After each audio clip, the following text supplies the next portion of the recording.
Bienvenidos a todos a esta tercera sesión del día, regulación de medicamentos y dispositivos de salud. Una sesión interesantísima, que estén todos muy atentos y tomando nota de todo lo que nos van a contar los oradores.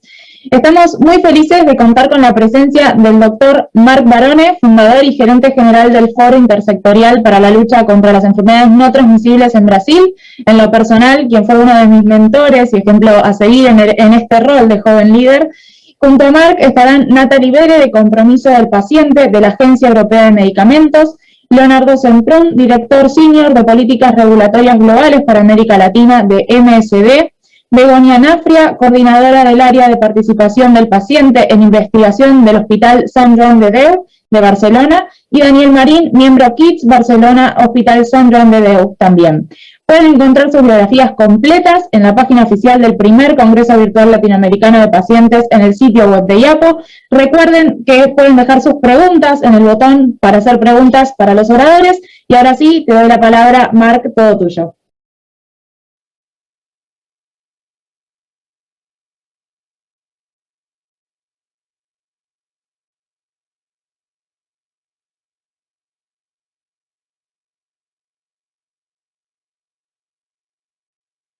Muchísimas gracias a todos por la invitación. Es un honor para mí estar aquí el día de hoy. Y en esta sesión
vamos a contar con la presencia de Natalie. Ella va a hablar de la presencia de la voz en todos los ciclos regulatorios. Vamos a hablar de la medicina y todas las regulaciones. Luego vamos a pasarle la palabra a Leonardo. Él va a hablar de las políticas en América Latina. Él está en Panamá y es miembro de diferentes redes que trabajan de forma global. Tenemos diferentes organizaciones dentro de América Latina. Y luego, último pero no menos importante, vamos a contar con la presencia de dos personas de Sant Joan de Déu Barcelona. El primero va a ser la coordinadora de la participación de pacientes, una experta en este asunto. Ella está realizando su posgrado en este tema. Y luego vamos a tener a Daniel Marín, que es una inspiración, es una persona joven, dedicada a ayudar a los pacientes, a diferentes miembros, para que puedan adaptarse y para que puedan lidiar con las necesidades de los jóvenes. Ahora le paso la palabra a Natalie. Natalie, todo tuyo. Muchísimas gracias por la presentación. Buenas tardes o buen día para todos ustedes. Es un placer estar aquí con ustedes. puedo explicarles el compromiso de los pacientes. Si pasamos a la próxima diapositiva.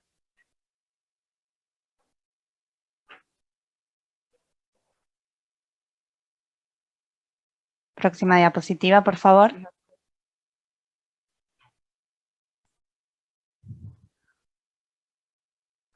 Bueno, quiero explicarles que tenemos esta diapositiva de la Agencia de Medicinas Europea. Próxima diapositiva, por favor. Si no saben, la Agencia Europea es un agente regulador en Europa que aprueba y regula medicamentos en Europa. Esto significa que cualquier agencia médica tiene que entrar en contacto con nosotros y pedir la autorización de EMA. Nosotros ayudamos a las agencias cuando están desarrollando.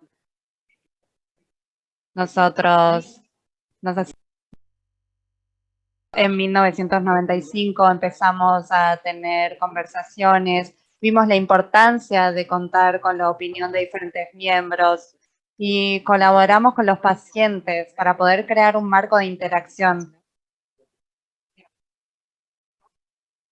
Tenemos un departamento para asegurarnos de que la voz del paciente se incluya en todos lados.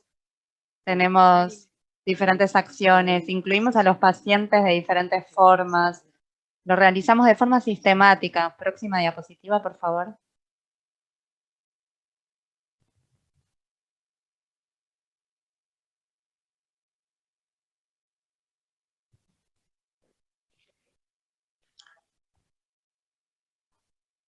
Aquí les quiero mostrar el ciclo de vida de la medicina. La medicina tiene diferentes ciclos. En primer lugar, los organismos desarrollan la medicina y nos piden consejos. Nosotros los aconsejamos y nos aseguramos de que los consejos incluyan la perspectiva del paciente. Los involucramos en todo el proceso de desarrollo de la medicina, luego de tener la autorización y también en la fase post-aprobación. Colaboramos con otros miembros, compartimos información con FDA, por ejemplo, con diferentes ministerios. Y también es muy importante la interacción que tenemos con la tecnología, con los miembros que evalúan qué medicamentos van a continuar disponibles, en cuáles van a invertir. Los involucramos en nuestras actividades también para poder compartir la información. Próxima diapositiva, por favor.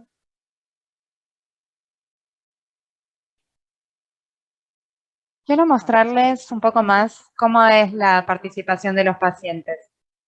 Tenemos comités científicos, diferentes comités para diferentes cosas, como medicina pediátrica. Y en estos comités tenemos pacientes que tienen voto completo. Son miembros como cualquier otro dentro del comité. Los involucramos también en nuestras asesorías científicas, en los planes de desarrollo. Luego, cuando evaluamos la medicina, si tienen preguntas que queremos responder, incluimos a los pacientes, incluimos a expertos, académicos. Nos reunimos todos juntos para evaluar los diferentes asuntos. Tenemos reuniones más grandes también con todos los miembros. A veces no tenemos tiempo para reuniones, pero podemos tener una reunión para pedir la opinión de los pacientes. También tenemos reuniones abiertas con un foro muy abierto que se transmite de forma online. Si cualquier persona de miembro quiere ver, puede entrar, puede compartir preguntas, presentaciones. Es un espacio realmente muy abierto. También tenemos muchos talleres, invitamos a representantes para que participen y también compartimos documentos para hablar en el lenguaje correcto, que no sea demasiado técnico, que sea complicado de entender, que sea apropiado para los pacientes. Podemos crear panfletos con un vocabulario simple para que los pacientes entiendan. Entonces, siempre enviamos nuestras comunicaciones a los pacientes para que puedan darnos un feedback sobre cómo está escrito.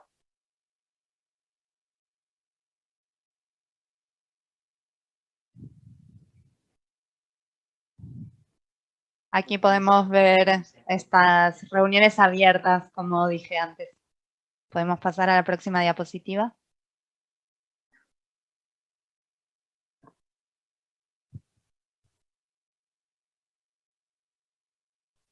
Estos son los diferentes documentos que compartimos para obtener opiniones.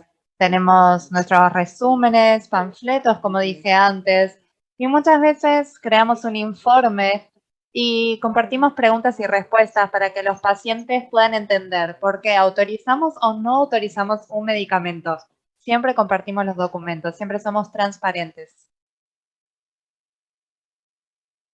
Esta es otra forma de involucrar a los pacientes. Aquí tenemos nuestro grupo de trabajo de pacientes y consumidores. Tenemos 22 pacientes y organizaciones de pacientes de Europa. YAPO es una de las organizaciones que participan y nos reunimos 4 veces por año. Tenemos reuniones con estas organizaciones y también entramos en contacto para cualquier tipo de consulta que necesitemos. Próxima diapositiva, por favor.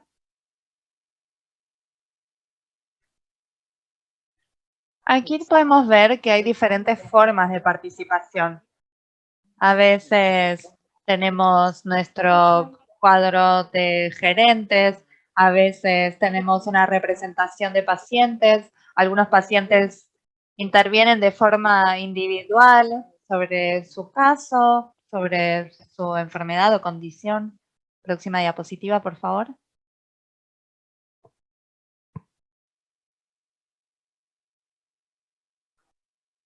Aquí tenemos las diferentes redes con las que trabajamos.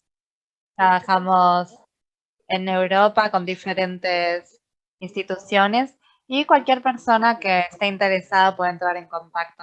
Próxima diapositiva.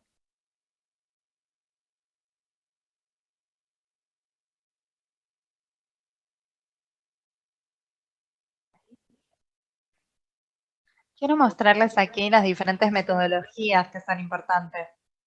Cuando trabajamos con los pacientes, necesitamos ser flexibles. A veces tenemos que tener reuniones en persona, a veces tenemos una comunicación escrita, tenemos comités, entrevistas y necesitamos capacitar a los pacientes. Tenemos entrenamientos todos los días, tenemos diferentes documentos, videos, páginas y también tenemos reuniones uno a uno con los pacientes para que ellos también puedan entender su papel.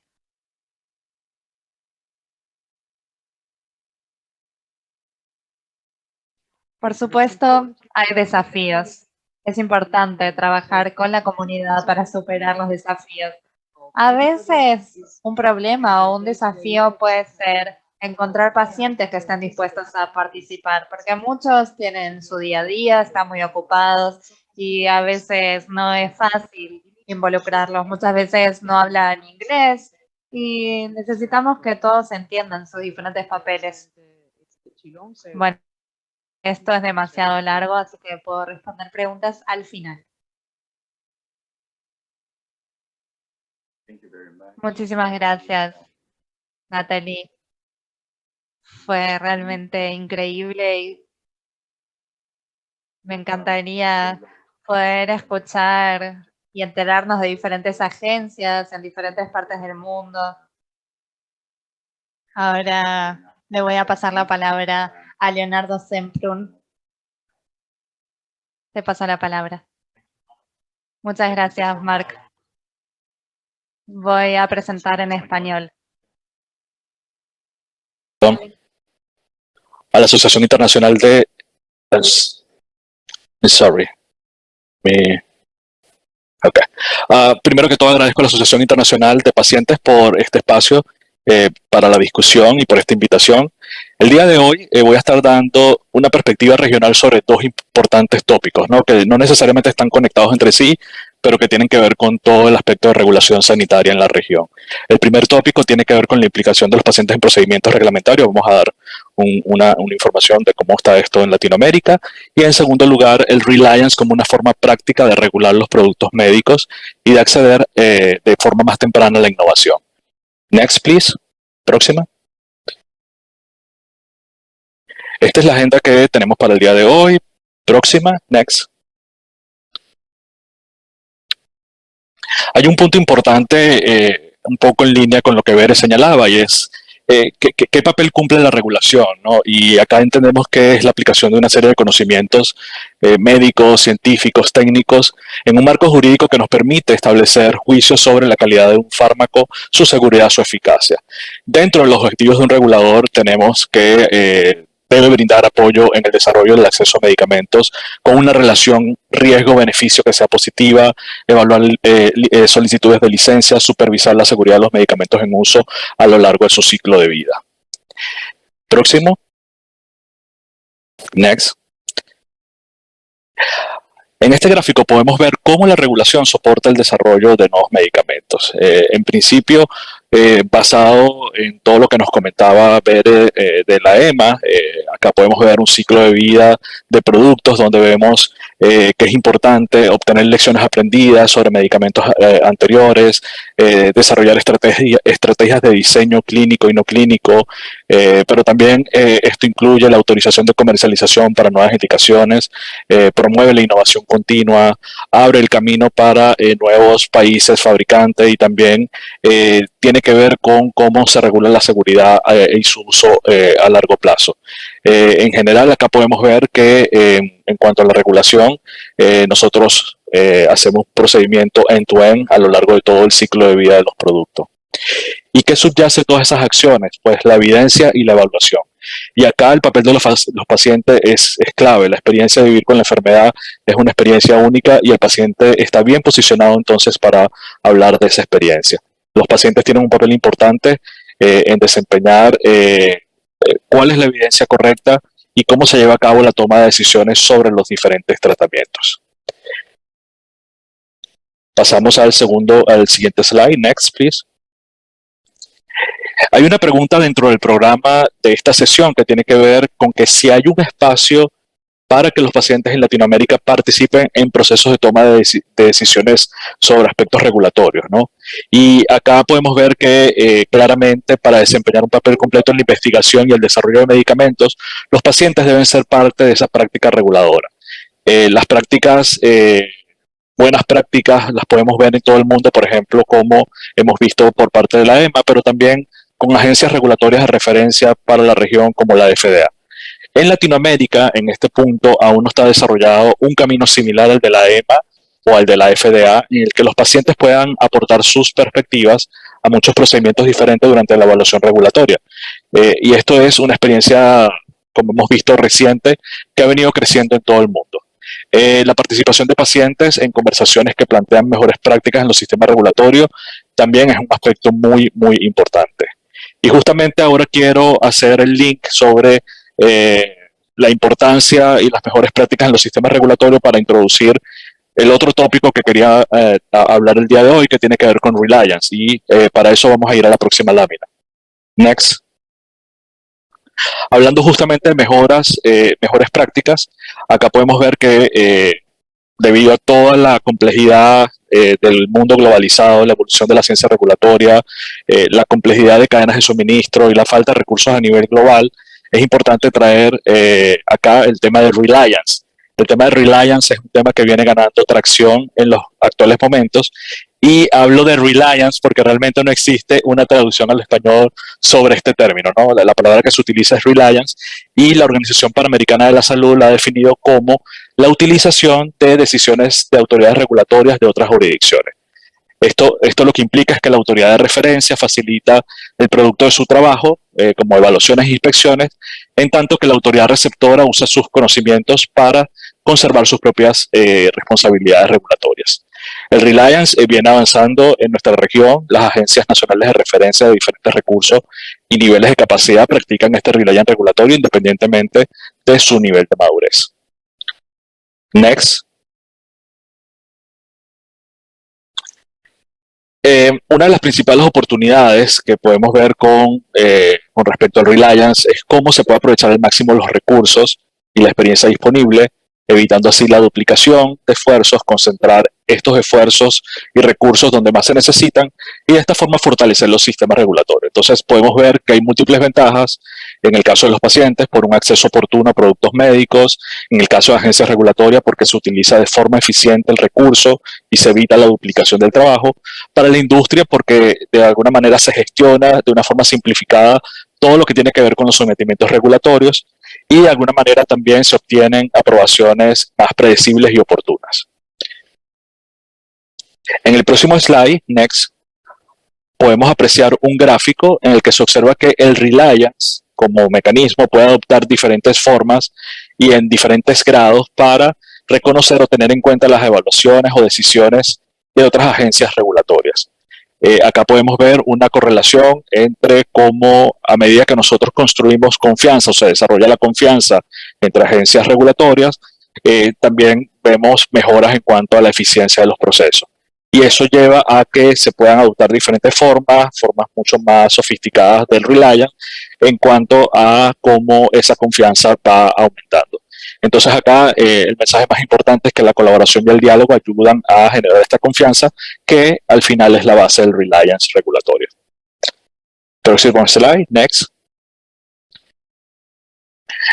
Acá les quería traer un punto muy interesante y es que en emergencias sanitarias como la que estamos viviendo recientemente con COVID-19, los procedimientos de Reliance pueden ayudar también a las agencias, que las agencias regulatorias estén preparadas para dar respuestas mucho más eficientes. Acá en este gráfico podemos ver cómo, por ejemplo, en situaciones de emergencia, la Organización Mundial de la Salud recomendó a las agencias nacionales de referencia adoptar vías regulatorias ágiles y eficientes basadas en análisis de evaluación de riesgos, evaluación de beneficios, evaluando calidad, seguridad y eficacia. Y también podemos observar cómo el Reliance ha sido en este punto una práctica muy utilizada. Ya para concluir, en el próximo slide, next, algunas ideas. La regulación, como hemos visto, juega un papel central en el descubrimiento, desarrollo y el uso de los medicamentos. Los pacientes tienen un papel muy importante en la determinación de la evidencia correcta y cómo se lleva a cabo la toma de decisiones de tratamientos. El Reliance es una forma práctica y funcional de regular los productos médicos. Los procedimientos de Reliance pueden ser utilizados como alternativas para acelerar la aprobación de productos y todas las partes interesadas dentro de los sistemas regulatorios tienen el potencial de beneficiarse del Reliance regulatorio.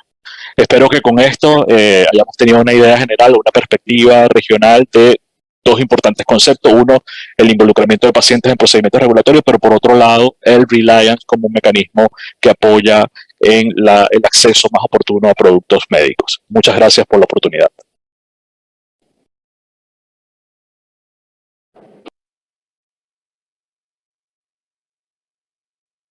Muchísimas gracias, Leonardo, por tu presentación.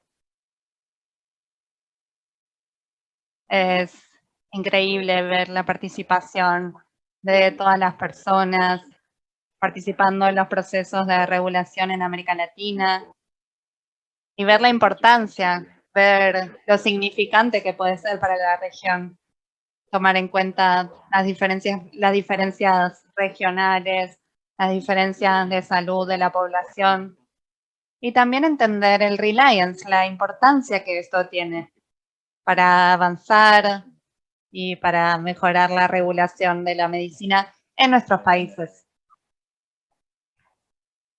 Ahora voy a llamar a los últimos dos oradores. Su participación es muy importante, ellos no lograrán estar en vivo, pero Daniel Marín y... Muy buenas tardes a todos, mi nombre es Begoña Nafría y soy la coordinadora del área de involucración de pacientes en investigación del Hospital Sant Joan de Déu. El Hospital Sant Joan de Déu es el hospital pediátrico más importante de España y además es uno de los 3 hospitales de referencia a nivel europeo. En este caso tenemos la oportunidad de presentar en este congreso la labor que hacemos con el Consejo Científico Kids Barcelona. Paso seguidamente a compartir mi pantalla. Kids Barcelona es el Consejo Científico de Adolescentes del Hospital de Sant Joan de Déu que se creó en el año 2015. En aquella ocasión, 16 chicos y chicas formaron parte de la iniciativa. Algunos de ellos son chicos voluntarios sanos. Para mí es un placer compartir esta presentación con Daniel Marín. Daniel Marín es actualmente presidente del grupo y estudiante de segundo curso de medicina. El primer aspecto que quiero comentar respecto al Grupo Kids Barcelona es que, además de ser un grupo de adolescentes con interés en la ciencia, es un grupo que hemos podido formar y empoderar. En el contexto español, en nuestras escuelas, los jóvenes y los adolescentes no reciben formación específica en el ámbito de la investigación en pediatría y en el desarrollo de medicamentos. Este, básicamente, junto con la innovación, es el principal ámbito de intervención del Grupo Kids Barcelona.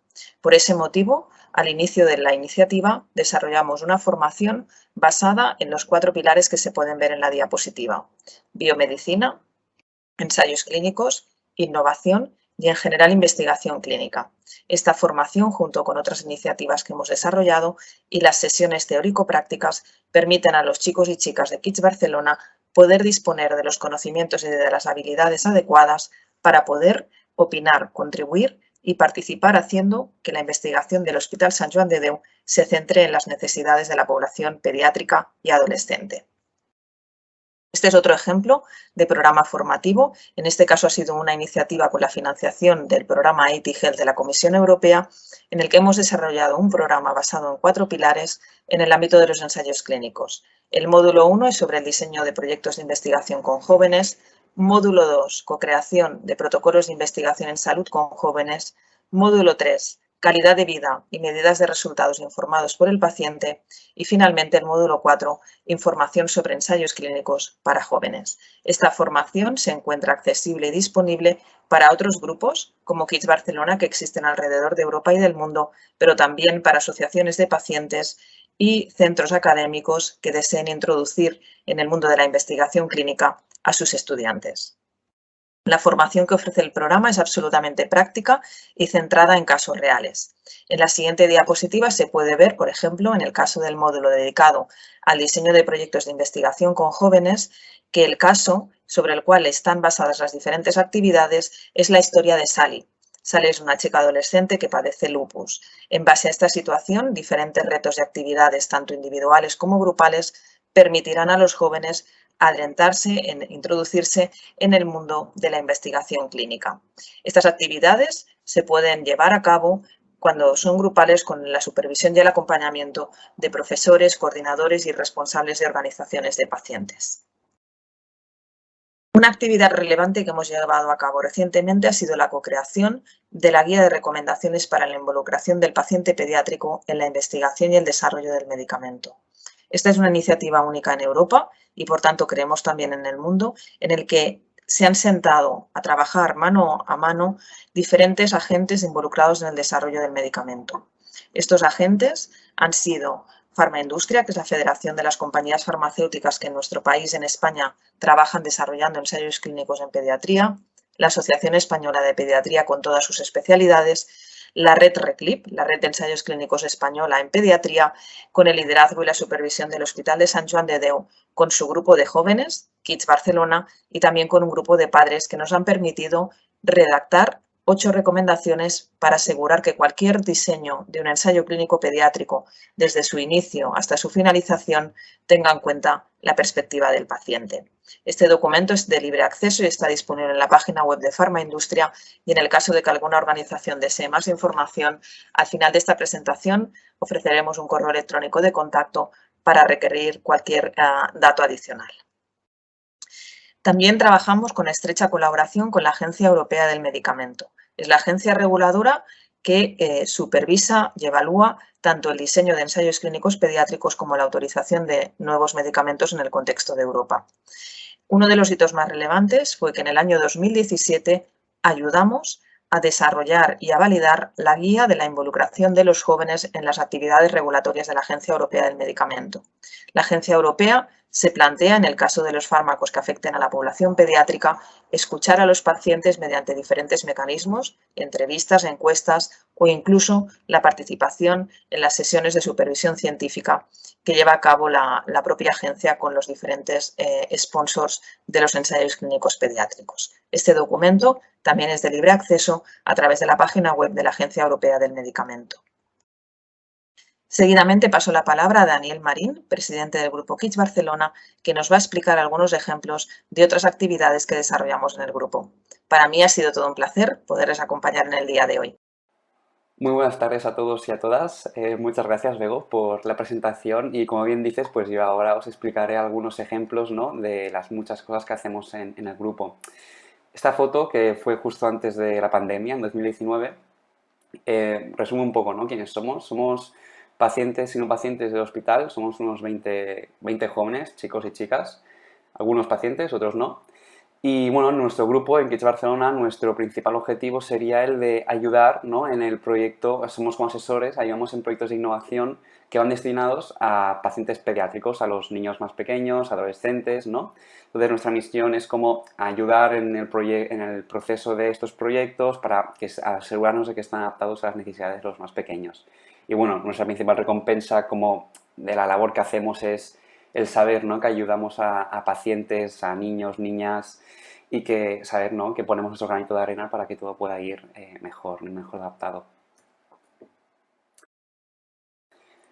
Este es un ejemplo de un proyecto que hicimos hace unos años. En este caso era un juego que iba dedicado a los niños que requieren rehabilitación, ¿no?, a la hora de hablar, tema de logopedia y todo esto, ¿no? Entonces, en este proyecto lo que nos encargamos de hacer es ayudar, ¿no?, colaborar por ejemplo, el diseño de los avatares, el nombre del juego, ¿no? Es un ejemplo de innovación para ayudar a los niños que precisan de rehabilitación de logopedia, ¿no?, pues darles herramientas para que puedan seguir con su proceso de rehabilitación, ¿no? Una de las cosas que hacemos también desde hace unos años, desde 2016 más o menos diría, es una jornada, es anual, ¿no?, que va dirigida a estudiantes de bachillerato. Bachillerato aquí en España sería los 2 cursos previos antes de entrar a la universidad, 2 años antes de la universidad, ¿no?, en esos 2 años haces bachillerato. En este caso, aquí, bueno, podemos ver en un auditorio los niños de bachillerato y la misión, ¿no?, el objetivo de estas jornadas es, pues, divulgar nuestra labor, todo lo que hacemos, pues explicarlo a los jóvenes, pues para también tener esta divulgación de nuestra labor. Entonces, todo esto está relacionado a nivel pediátrico, o sea, todo lo que hacemos, como he dicho antes, ¿no?, es a nivel pediátrico, entonces la divulgación que hacemos va dirigido a temas pediátricos sobre todo. Uno de los ejemplos en divulgación también, ¿no?, sería esta elaboración de un cómic en el que explicamos qué son los ensayos clínicos, ¿no?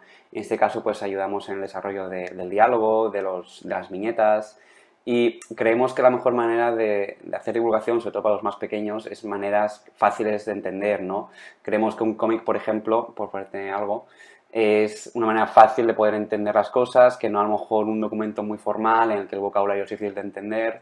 Aquí con los cómics pues intentamos que sea un vocabulario fácil de comprender para los más pequeños, que sea muy ilustrativo, que al fin y al cabo creemos que es la mejor manera de hacer entender a los más pequeños y a los adolescentes en qué consisten los ensayos clínicos. Aquí hace unos años, en 2019 precisamente, recibimos un premio de la Asociación Española de Pediatría, de Premio Promesa Adolescente, por la labor básicamente que hacemos en el Kids, ¿no?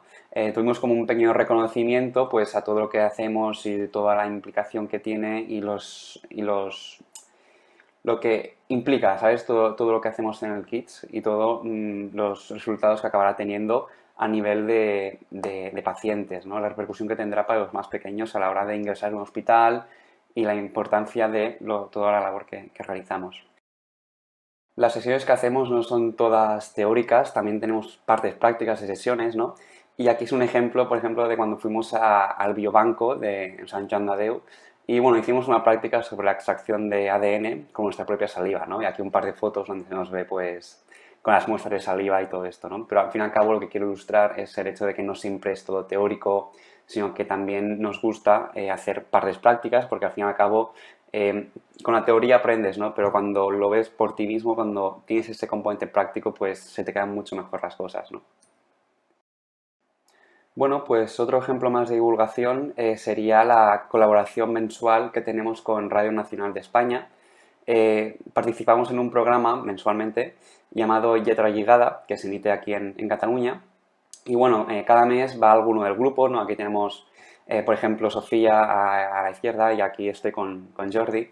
Y bueno, como digo, vamos mensualmente, ¿no? Para explicar un poco lo que hacemos en el grupo, o a lo mejor depende del mes, ¿no? Tratamos diferentes temas.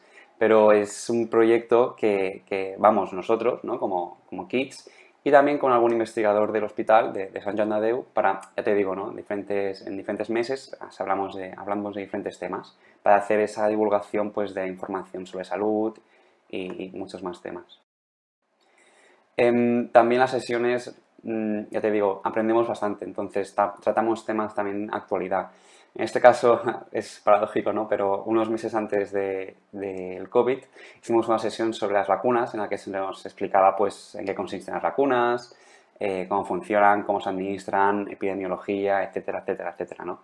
Y esto es una foto precisamente de esa sesión, pero lo que vengo a decir es que estamos al día, por decirlo así, entonces tratamos temas que sean actuales y los debatimos en las sesiones y aprendemos. Y muchas veces vienen profesionales, como en este caso, ¿no?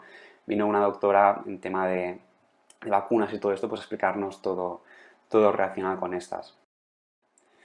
Este caso es, bueno, esta foto explica otro proyecto que hicimos bastante importante, a mí me gustó bastante. Es una manera también de innovar un poco, ¿no? Este proyecto consistía en la manera de explicar el diagnóstico, ¿no? Hicimos como un test, vamos a decirlo así, ¿no? En el que algunos de los kits se explicaba un diagnóstico, como siempre, normal, ¿no? Vía imágenes, resonancias, tags, etcétera. Y a otra parte del grupo se explicaba el mismo diagnóstico con modelos 3D, con modelos impresos del tumor, por ejemplo, en 3D, ¿no? Entonces, así podemos comparar en un grupo y en otro, cómo la explicación, o sea, cuán efectiva ha sido la explicación, ¿no? Si con imágenes y todo esto o con modelos 3D. Entonces, después de la explicación del diagnóstico se nos hizo una encuesta para valorar la comprensión del diagnóstico y bueno, los resultados creo que salieron que obviamente con modelo 3D se entendía todo mucho mejor, ¿no? Y aquí es una foto cuando fuimos a la sesión en la que se nos explicó cómo funciona la impresión 3D, la innovación en este área de impresión en 3D y bueno, ya te digo, nos estuvieron explicando bastante bien cómo funciona todo este aspecto. Y bueno, hasta aquí mi intervención, ¿no? Quería daros las gracias, ¿no? De parte de Begoña y mía por dar una oportunidad de poder explicar todo lo que hacemos, de nuestra labor y sobre todo también de darnos a conocer, ¿no? Entonces, si desean más información, pues aquí tienen el contacto de Begoña y nada, cualquier duda, pues a ella y muchas gracias por todo.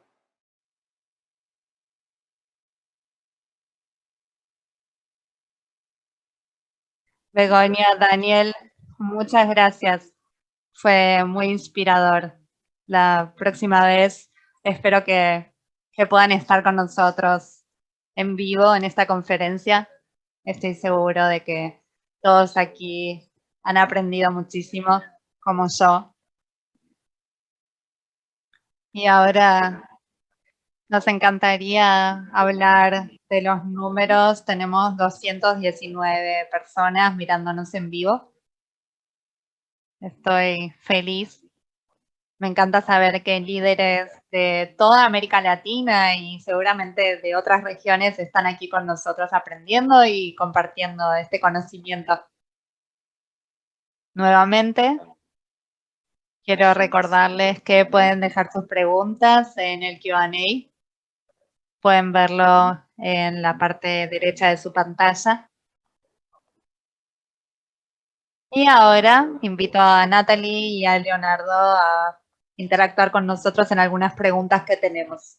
Ya recibimos algunas, pero antes de eso, me encantaría pedirle a Natalie si puede, por favor, completar la explicación sobre los desafíos que tienen en la participación de más personas, de más pacientes en los procesos regulatorios. Creo que es un asunto muy importante. Bueno, muchísimas gracias.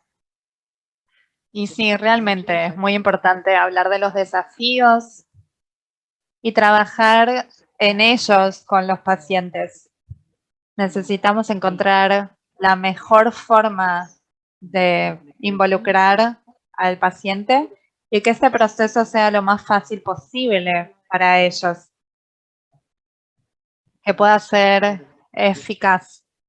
Entonces, hablamos con ellos sobre la metodología que necesitan, también las barreras que tenemos relacionadas al idioma, porque en Europa y en la Agencia Europea de Medicamentos el idioma oficial es inglés, pero luego traducimos los documentos a todos los idiomas de las Naciones Unidas para que puedan entenderlos.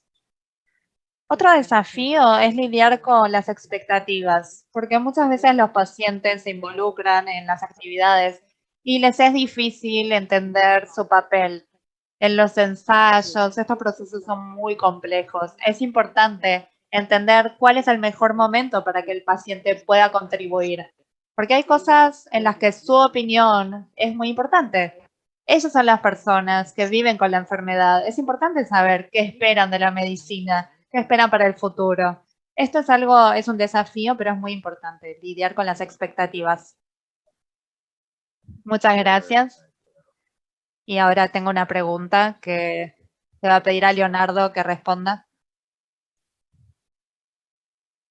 Sí, ¿qué pasos deberíamos tomar en América Latina para acelerar la participación de los pacientes? Sí, Mark, ¿me escuchas? Yeah, I can hear you well. Mark, yo creo que dentro del contexto de investigación y desarrollo de medicamentos es muy importante promover diálogo con los pacientes a través de diferentes asociaciones como esta actividad que estamos haciendo el día de hoy con la Asociación Internacional de Organizaciones de Pacientes, pero también con la Academia Latinoamericana de Pacientes. Hay muchas avenidas para promover este diálogo, entender, basado en todas estas experiencias de la Agencia Europea del Medicamento y la FDA, cuáles han sido los retos, cómo trabajar sobre esos retos, pero también cómo los pacientes pueden ir avanzando hacia una participación cada día más relevante en este sentido. Nosotros hemos visto que en el ámbito de evaluación de tecnologías sanitarias ya hay una cierta participación de pacientes en Argentina, en Brasil, en Colombia, por ejemplo, y quizás allí hay un aprendizaje que tomar, ¿no? Esto es algo que eventualmente ocurrirá, como yo lo decía en mi presentación, es un proceso que ha venido desarrollándose y ha venido creciendo en todo el mundo y es una experiencia realmente bastante reciente si nosotros lo comparamos con algunas otras latitudes. Entonces yo creo que es una cuestión de conversarlo, es una cuestión de conversación, de participación en este tipo de foros y seguir llevando la explicación de toda la experiencia de la EMA, de la Agencia Europea del Medicamento y de la FDA, que son las más avanzadas en nuestra región y que también sirven de cierta manera como referencia para todos los procesos regulatorios que nosotros hacemos. Otro punto importante es que Latinoamérica es bastante independiente y divergente, o sea, cada país tiene una agencia regulatoria totalmente independiente, por lo cual muchos de estos esfuerzos son locales, pero también es muy importante a nivel regional, ¿no? Compartir todas estas experiencias que estamos viendo en el mundo. Yeah, thank you. Sí, muchas gracias, Leonardo. Y tengo otra pregunta para Natalie, de la doctora Partizal-Lupi. Es muy importante y se conecta con esto. ¿Dónde deberíamos comenzar este proceso de llevar a los pacientes a estos lugares en los que se toman las decisiones? ¿Cómo es el proceso? ¿Por dónde empezamos? ¿Cómo podemos empoderarlos? Creo que si hablamos de la comunidad de pacientes, las organizaciones de pacientes deberían entrar en contacto con las autoridades y mostrar que tienen información valiosa para compartir. Así podemos mostrar que queremos construir y trabajar juntos para contribuir.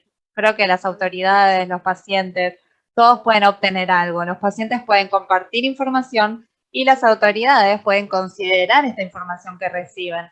Entonces, al final de cuentas, todos los programas de salud van a estar más orientados a la necesidad de los pacientes. Y si pensamos en la perspectiva de la regulación del gobierno, deberían tener un proceso inteligente como el nuestro. Empezar lento, aprender lentamente qué es lo mejor para trabajar juntos, luego testar y luego implementar. Muchas gracias. Tengo otra pregunta para ustedes. Y Natalie, esta pregunta tiene que ver con los programas de desarrollo, capacitaciones, y ya has hablado de uno de los desafíos que tienen, que es encontrar los pacientes que estén listos para participar. Entonces, muchas veces hay programas ya abiertos en América Latina y las personas pueden tomar estos entrenamientos. Sí, exactamente, buen punto. Algunas personas van a ser elegibles para estas capacitaciones y otras no, pero es importante que todos entiendan la base. Hay varias formas de aprender. Por ejemplo, en la Agencia Europea tenemos mucho material disponible en nuestro sitio web. Y en Europa tenemos UPATI, es un programa, una plataforma que fue publicada de forma privada y dejan a disposición todo un sistema de capacitación para los pacientes. Hay sesiones de capacitación, material, todo está disponible para los pacientes. Y como es online, creo que en cualquier parte podrán entrar a la página, quizás no participar de las reuniones en vivo, pero ver el material que está disponible en el sitio web. Muchísimas gracias. Leonardo, ¿quieres agregar algo sobre esto? Sobre capacitación, oportunidades, materiales, para que las personas con diferentes enfermedades puedan participar en la regulación. Sí, Mar, de acuerdo al nivel de madurez que tenemos hoy en día con este tema en la región, lo que he visto es básicamente lo que Bere señalaba, páginas como EUPATI, donde muestran un poco cuáles son algunos de estos mecanismos, cómo poder colaborar.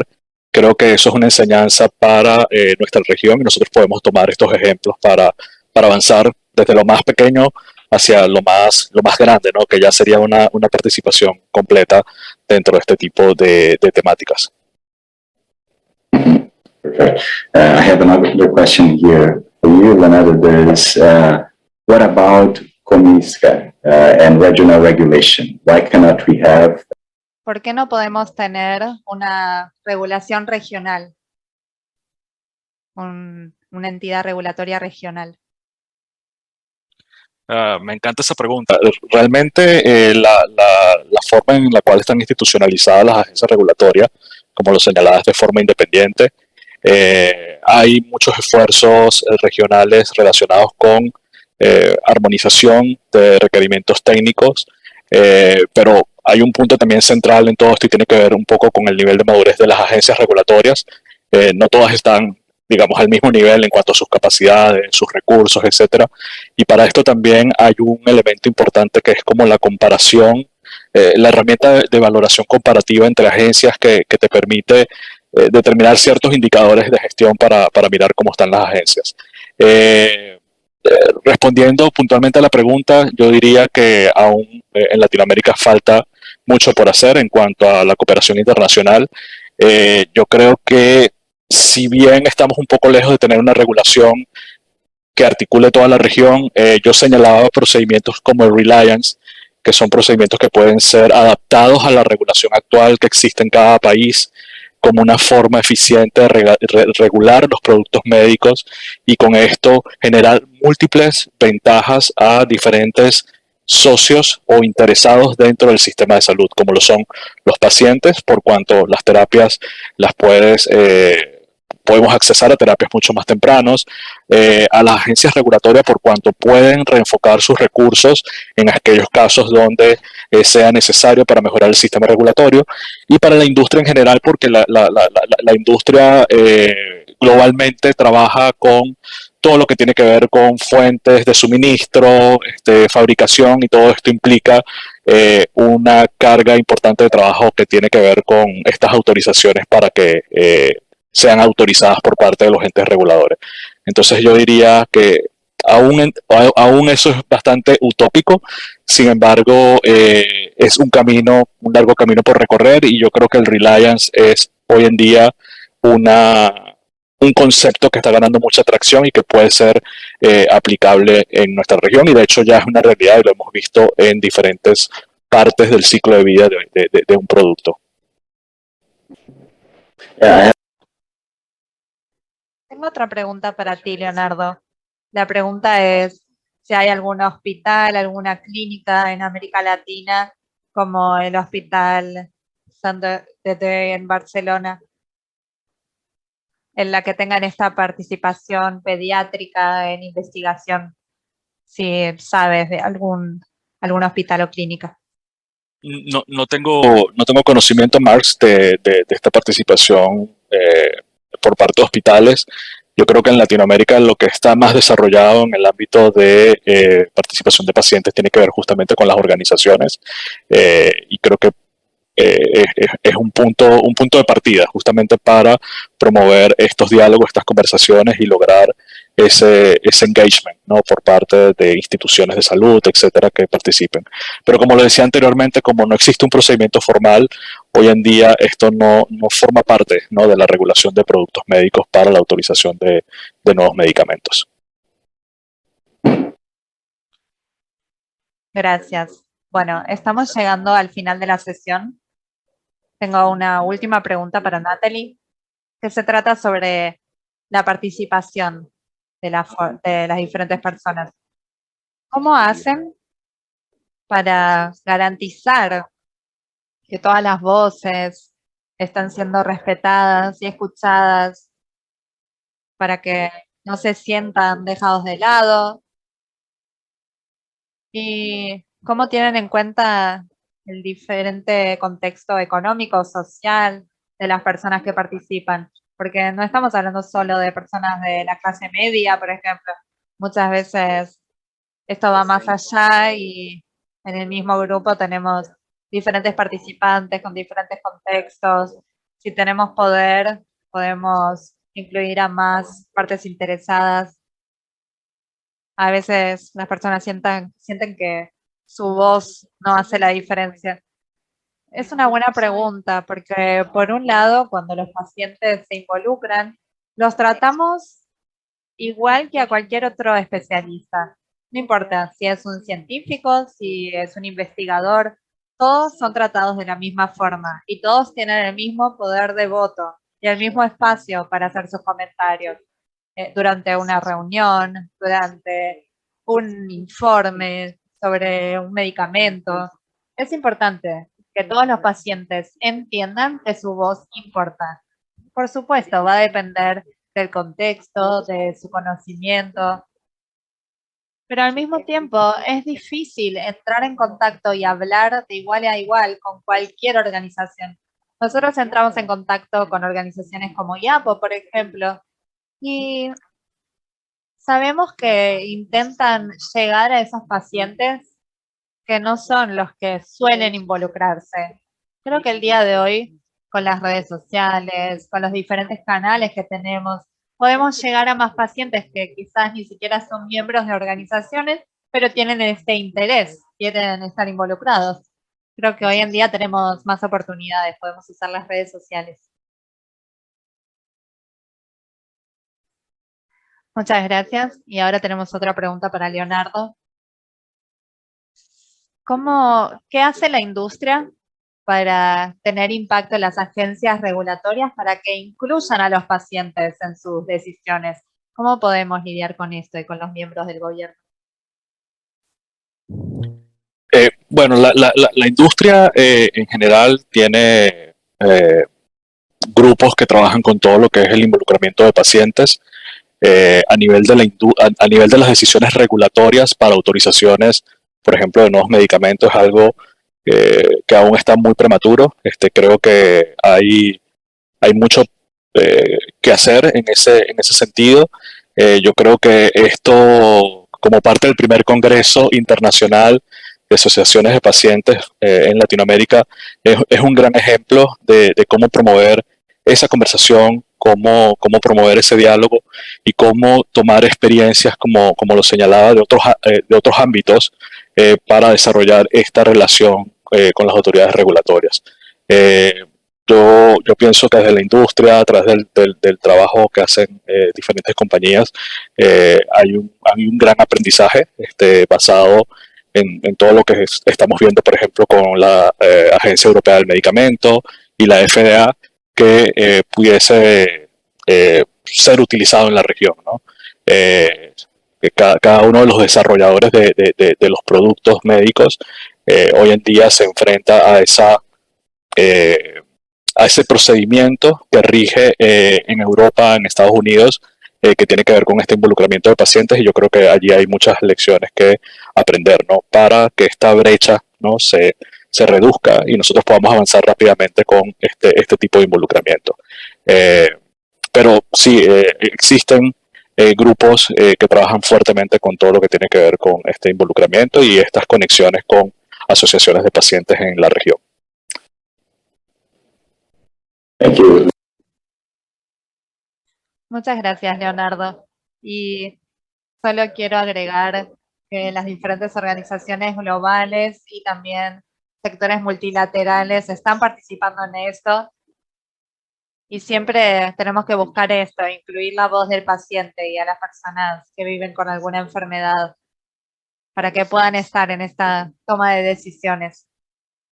Nos asociamos con varias ONGs, con varias entidades para mejorar estos procesos y para incluir a los gobiernos, para incentivarlos a incluir a los pacientes que puedan participar y tener voz y voto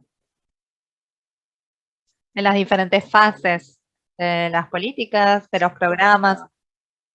Bueno, es el último minuto de nuestra sesión. Quiero agradecerles muchísimo a todos los oradores. Begoña, Daniel no estuvieron aquí en vivo, pero compartieron un video maravilloso. Y Natalie, Leonardo, muchísimas gracias por esta sesión tan valiosa y por mostrar que estamos yendo en el camino correcto, involucrando a los pacientes en la tomada de decisiones sobre dispositivos y medicamentos. Y espero que esta conversación continúe por mucho tiempo, que podamos seguir con esto en una segunda conferencia. En breve vamos a anunciar la segunda conferencia para continuar avanzando. Muchísimas gracias. Gracias. Bueno, muchísimas gracias por esta sesión tan interesante, con tanto que nos comentaron y tanto que hay por hacer, ¿no? Seguimos viendo todo lo que tenemos por delante y todo lo que tenemos que hacer. Les quiero contar que tenemos casi 300 personas siguiendo este congreso, así que quédense ahí, espero que estén compartiendo en redes, subiendo sus fotos, sus comentarios, Twitter, Facebook, Instagram, con los hashtags LAPC 2022 y Congreso Pacientes Latam. Me quedo con esto me sentí en esta sesión muy identificada con Daniel, porque siendo joven, involucrándose tanto, y cuántos de nosotros que también fuimos jóvenes, y en mi caso, nada, empezar a cuidar, a aprender aquellas herramientas dentro de esos programas, en este caso de jóvenes líderes que tienen que cuidar, en estos programas que nos dan herramientas para poder nosotros también ser esta voz que pueda seguir impulsando todos los cambios y las mejoras que pueda haber para quienes vivimos con una condición crónica, y como dijeron recién, tener voz y también tener voto, porque todas las decisiones forman parte de lo que luego es nuestra vida con alguna condición de salud. Ahora sí, tenemos una pequeña pausa de 5 minutos, vamos a estar regresando a las 11:30 hora de México para la cuarta sesión llamada Evaluación de Tecnologías Sanitarias y Asistencia Sanitaria basada en el valor. Les recuerdo también que en el lobby van a encontrar un botón donde pueden descargar su certificado de participación al Congreso, también una cabina de fotos donde pueden sacarse su foto, compartirla en las redes, como mencioné recién. Todas las publicaciones que vayan haciendo van a estar en nuestro stand de redes sociales, así que no dejen de postear, tuitear, todo. Recuerden también que pueden visitar las salas de exposiciones donde IAPO y los miembros de IAPO han instalado stands virtuales con una variedad de recursos sobre el trabajo que realizan. Estos stands van a estar abiertos durante todo el Congreso y contarán con un representante en directo con el que podrán hablar y sacarse todas las dudas que tengan. También van a poder conocer el trabajo de los miembros de IAPO en América Latina a través de los videos que estarán disponibles en el auditorio durante el receso del evento. Les agradezco a todos por estar acá. Seguimos en unos minutitos, así que quédense ahí, den una vuelta, tomen un café y vuelvan, que seguimos con mucho más.